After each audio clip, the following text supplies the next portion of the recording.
Hi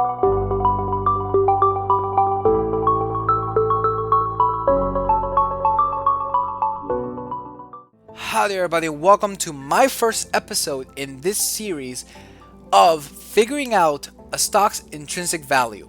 Now, as y'all know from my crypto investing series, I have been very vocal that crypto is not the best, it's not the best way to earn wealth. Because crypto as a whole is 100% speculative. And I've even shown in my crypto investing series, my portfolio, that majority of my money is in the stock market. Around $60,000 is in the stock market. And I've shown that through my M1 Finance brokerage account. And I only have a small tiny amount of money actually in the crypto space. Now, I wanted to make this series mainly because when I buy stocks, the main thing that I'm looking at is if or not I am overpaying for what this company is worth. Because at the end of the day, stocks are beyond just a ticker symbol. They are a company. And my personal investing view is that you should invest for the long term, value invest, and buy and hold forever and pass it on to your kids after you die, and just keep that wealth generating generation over generation. However, you do not want to overpay for something that doesn't necessarily cost that much.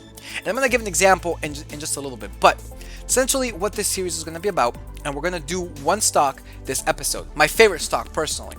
Now, before we get started, let me just all remind you to, of course, like, subscribe, comment. Really does help here with the algorithm on YouTube. You can also follow me on my new tech sites, which this video is not, or this series is not going to be an exclusive series. It's going to be for YouTube and all the other tech sites as well. You can follow me on BitChute, Odyssey, and my personal favorite, Rumble, where, again, now you have another series to watch on these new tech sites. So be on the lookout for that. I don't necessarily know when I'm going to put them out, but whenever this one comes out is when they're going to come out every single week after that. So when it comes to Rumble, of course, you can also follow me on my Let's Play channel for Rumble called Fatal Plays, also link in the description, where I'm currently playing through Pokemon Xenoverse. It's a really cool game, really story oriented. And if you want something that's not investing, you can follow me on here for video games. If not Pokemon, then you can also see my Ori and the Will of the Wisps, which I finished on August 22nd. So if you want to catch that, make sure to follow the link in the description for all of these channels. Now, with that said, let's get started with episode 1 of figuring out a stock's intrinsic value. My favorite stock of all time to this day is, of course, what you see on the screen, Microsoft Corporation. Now, why is this my favorite? Well, several reasons. The moat that they have is absolutely insane. They provide so many products. I mean, Windows, you have the Windows Phone, you have laptops, you have everything that you can essentially ask for. They have like the Azure cloud software. It's absolutely crazy. They have a massive moat. They are essentially the rival to that of Apple, the biggest company on the planet. So Microsoft is essentially my favorite. Now, looking over here at Microsoft, we see that, well, they're at $298 for a share, with a market cap of $2.21 trillion, which is absolutely insane. And it's crazy to think about, like, just a massive valuation for this company. Now, this company, I have a bone to pick with this company, mainly because, well, quick story, I originally bought into this company back in 2016 when it was at $65, and back then I had no idea what I was doing, and sold when it went all the way up to 80. And right now the stock price is $298. Now, is this stock price worth the value of the company? We're going to figure that out based on all of these metrics. We're going to be using net income, cash from operations, capital expenditures to figure out the free cash flow. We're going to get a percentage of free cash flow to equity, which is essentially what we got here, and we're going to figure out the percentage to that free cash flow to that of income. We're also going to figure out the total revenue, the total debt, shares outstanding, which, by the way, this is a super important part of figuring out if a company is actually worth buying into, because, well, shares outstanding pretty much tells you if a company is diluting you or if they are buying shares back and giving you a bigger piece of the pie to the shareholder. And lastly, cash and equivalents, and this is just mainly just to adjust for debt. Once we put all of this stuff in, we are going to get a target share price after debt, depending on what this is, and we shall see if, well, the current share price is higher or lower than what the target share price is based on all of these metrics. Now, before we get started, of course, this is not financial advice. This is just math, and this is essentially what I'm buying Microsoft at, or at least what I would like it to fall to until I start buying more of Microsoft. Everybody's different when it comes to this. Every single value investor does this differently. Everybody has specific growth factors to it and all that stuff. For the first one, I am going to follow it step by step, just so that way all of y'all can see. And later on, I'm probably just going to have all of these pre-filled out with the company, with the share price already at target price, with the target share price already filled. So first things first, we're going to come over here and we're first going to put the ticker symbol. This is now going to populate the entire PE, which is essentially, this is already like a Google Finance thing, and as well as the market cap. And I have a specific script thanks to Investing Sensei. If anybody is interested, go follow his video, because he made a script that can essentially get the dividend for you, which is absolutely great, amazing, through Seeking Alpha, which is crazy. I love it. Smart guy, really smart guy. And with this dividend percent that is calculated, we can also calculate the amount paid in dividends per year, and we also get to see the affordability for this dividend, because just because a company can pay a dividend doesn't necessarily mean that they can afford it. And we definitely see if they can, how much money they have after their dividend is paid. And right now we see that, well, they pay about $18.6 billion in dividends every single year, with a dividend yield of 0.83, which is really tiny. Still $18 billion. Now, we're going to go over all of these metrics, and I'm going to essentially tell you what we want to see in each metric. The first one is this blank spot over here. Now, this blank spot, I have it reserved for the growth rate. And this is essentially for you to decide. However, I don't necessarily like to decide for myself. I would rather come over here to Seeking Alpha, come over here to the growth rate, and I like to use the revenue growth rate year over year. I don't like using forward. I like using year over year. And right here, as you can see, we have a 17.53% year over year growth rate passed. So let's extrapolate this into this cell. So it's a 17.53. And now this is going to essentially project the cash flow at 17.53% growth year over year because of what is done in the past. So now we're going to come over here, and now we're going to populate net income. We're going to come over here back to the Seeking Alpha, and we're going to come over here to financials, and we're going to go head over here to cash flow. You can find this in, I believe, in the income statement as well, but I prefer just staying in cash flow. And we're going to copy right here where it says the net income line. We're going to copy the whole the past 4 years. So we're going to do 2017, 18, 19, 20, and 21. So now we're going to copy this. We're going to come over here, and now we're going to paste this over here. And right now we have all of these now populated. Great. So next, moving on to the cash from operations, we are going to calculate now the free cash flow. And the way that you calculate free cash flow is you take cash from operations, and you take capital expenditures, and then subtract the capital expenditures from cash from operations, and that's how you essentially get free cash flow. So coming over here to Seeking Alpha, scrolling down, we see cash from operations right here. So now we're going to copy all of these values up until June 2021. I'm going to come over here, and now we're going to paste all of these values. Great. And now we're going to do the exact same thing for capital expenditures right here.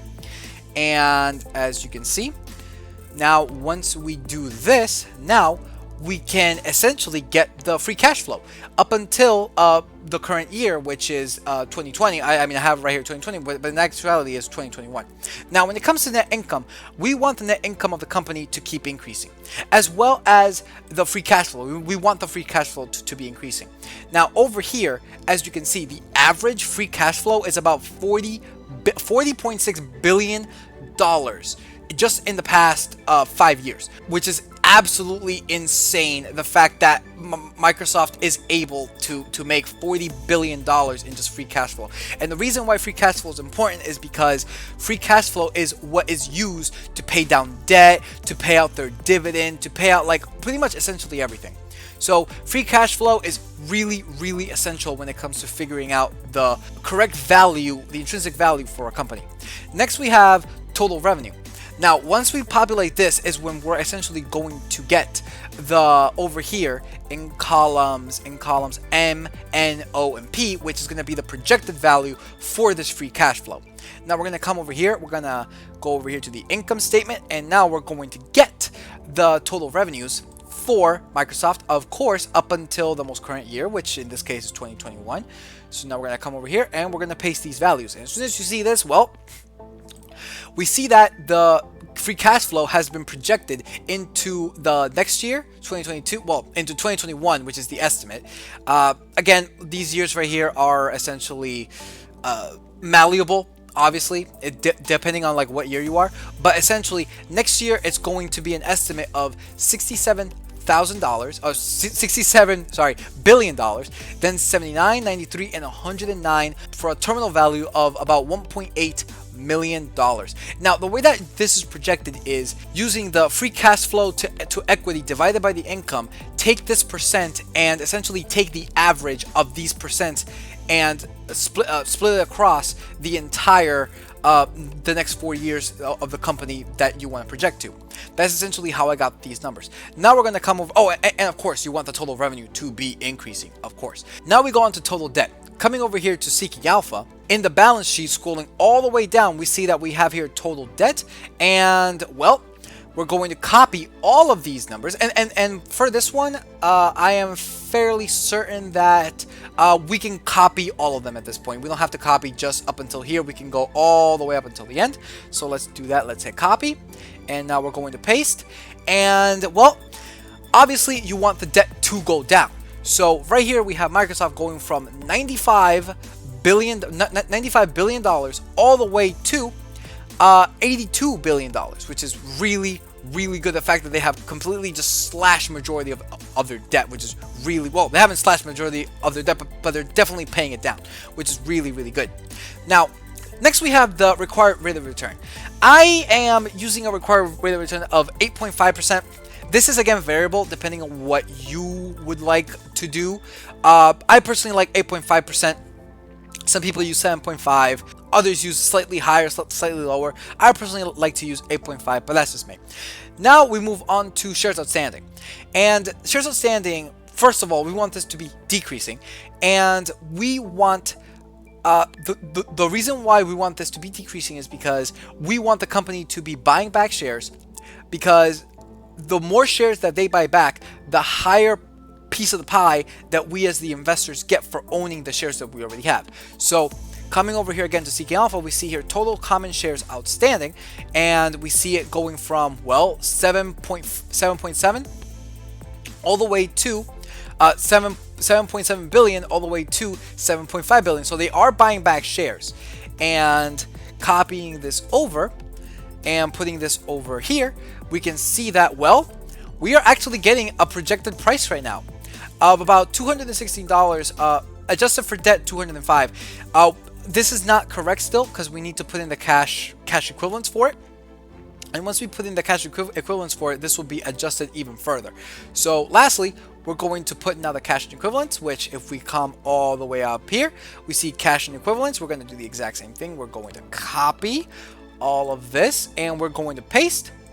And out of all of that, we see that Microsoft's target share price for me, based on all of these assumptions, Microsoft's target share price after debt is about $203. The current share price is $2.98. In fact, it has gone down. It was over 300 a couple days ago, which is absolutely insane. Obviously, with a PE of 37.07, it is very, very overpriced right now. I like to aim for anything with a PE of about 20 or lower or something like that. But you can definitely see that, yeah, it does make sense that it needs to fall, what, $95 with a PE of 37 to be considered a good intrinsic value to buy at this point. Now, just because this is the target share price doesn't mean that necessarily we want to buy it at this price. Because obviously, the more you pay for something today, the less returns you're going to get in the future.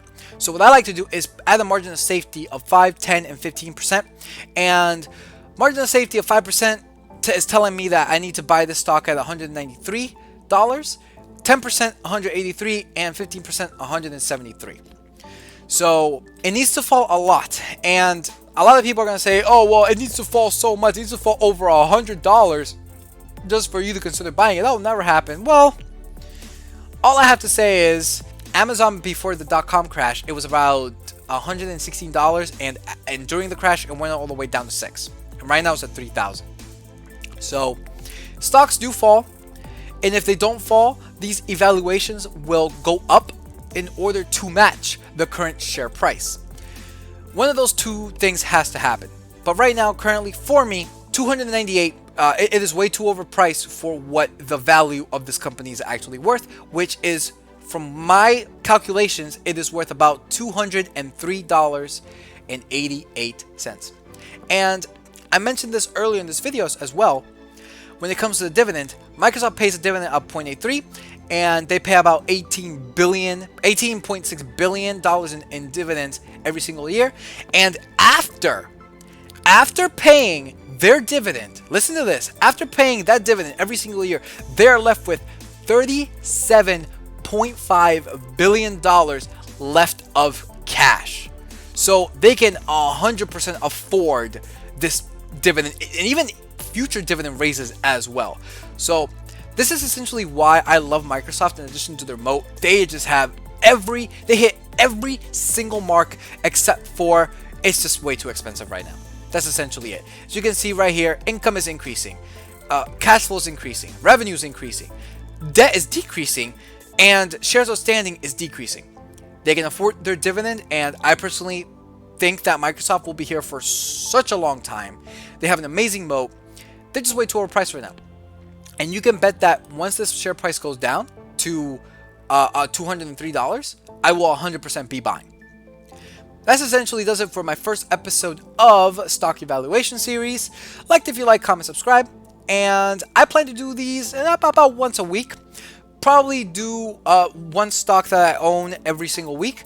And then if I get a lot of good reception, I'll probably start taking, requests from the comment section if y'all want. So yeah, with that said, like, comment, subscribe. It really does help here with the algorithm on YouTube. You can also follow me on my new tech sites of BitChute, Odyssey, and my personal favorite, Rumble, where my crypto investing videos are going to go. These videos are going to go, and only on these new tech sites you'll also get exclusive videos for the crypto investing series. So if you want to catch those, make sure to follow all the links in the description. And when it comes to Rumble, you can also follow me on my Let's Play channel for Rumble called Fatal Place. If you're not interested in investing stuff, well, I have a Let's Play channel. Currently, I'm going through Pokemon Xenoverse, so if you're interested in catching that, follow the link in the description. And if you're not interested in Pokemon, then I have Ori and the Will of the Wisp series as well that I just finished about August 22nd. So if you want to catch that, make sure you catch that. All right. So peace out, everybody, and I will see you next time in the series for stock evaluation, where we're going to cover another stock.